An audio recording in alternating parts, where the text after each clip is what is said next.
ஓம் சைராம், ஜெய் சைராம். என் அன்பின் சாய் குடும்ப உறவுகளே, உன் மனவேதனைகள் அனைத்தும் மிக விரைவில் உன் மனதை விட்டு மறைந்துவிடும். நீ நினைக்கும் அனைத்தும் நிறைவேறும். சங்கடம் கொள்ளாதே குழந்தையே, உன்னோடு உன் சாய் தேவா நான் இருக்கிறேன். வாழ்க்கை என்பது நீ நினைக்கும் அளவுக்கோ பயப்படும் அளவுக்கோ அல்லது குழப்பம் நிறைந்ததாய் இருக்கக்கூடியது அல்ல. யதார்த்தத்தை புரிந்து கொண்டால் அதுவே உன் வாழ்க்கைக்கு மிக சிறந்த வழி. எது வந்தால் என்ன, நம் வாழ்க்கை என்பது ஆண்டவனால் கொடுக்கப்பட்டது. எதுவும் நிரந்தரமல்ல. கஷ்டங்களோ சந்தோஷங்களோ எல்லாம் ஒரு நாள் வந்த வழி எதுவோ அதே வழியில் திரும்பத்தான் செய்யும். உன்னை எதிர்மறையாக்கும் எந்த ஒரு நிகழ்வுக்கும் நேர்மறையாய் மட்டுமே உன்னை நீ வெளிப்படுத்து. அப்போது உன்னுள் தோன்றும் மன அமைதி, தன்னம்பிக்கை உனக்கு கொடுக்கும் உத்வேகம் வேறு எந்த விஷயத்திலும் கிடைக்காத ஒரு மனநிறைவை கொடுக்கும். பட்டம் வானத்தில் பறக்கலாம் நூலின் உதவியால். ஆனால் காற்றால் மட்டுமே அதை வழி நடத்த முடியும். நூலின்றி பட்டம் இல்லை.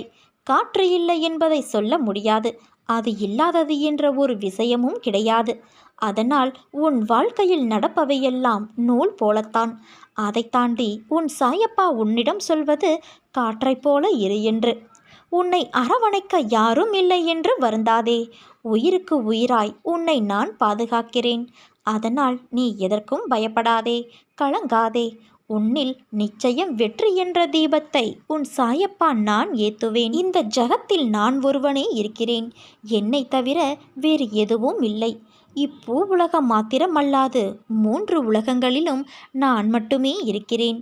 ஒருவர் நம் மீது கொண்ட பொறாமையால் நம் மனதை காயப்படுத்தி சில சொற்களை கூறினாலும், நாம் தவறே செய்யாமல் நம் மீது பழிச்சொல் கூறினாலும் அவர்களை கோபிக்கக்கூடாது. அவர்கள் நம்மை காயப்படுத்துவதால் தாமாகவே விரும்பி நம்முடைய கர்மாவை தம் கைகளில் ஏந்தி கொண்டு செல்கிறார்கள். கடுமையான சூழ்நிலையிலும் என்னை நினைக்கும் பக்தர்களின் மனதில் அமைதியையும் ஆனந்தத்தையும் தருவேன். பலரால் உன் இதயம் காயமோடு பலவீனமடைந்தாலும் என்னை நினைக்கும் உன் இதயத்தில் ஆறுதல் அளிப்பேன். நீ நம்பிக்கையோடு இருந்தால் நல்லதே நடக்கும். சாயிருக்க பயமேன்.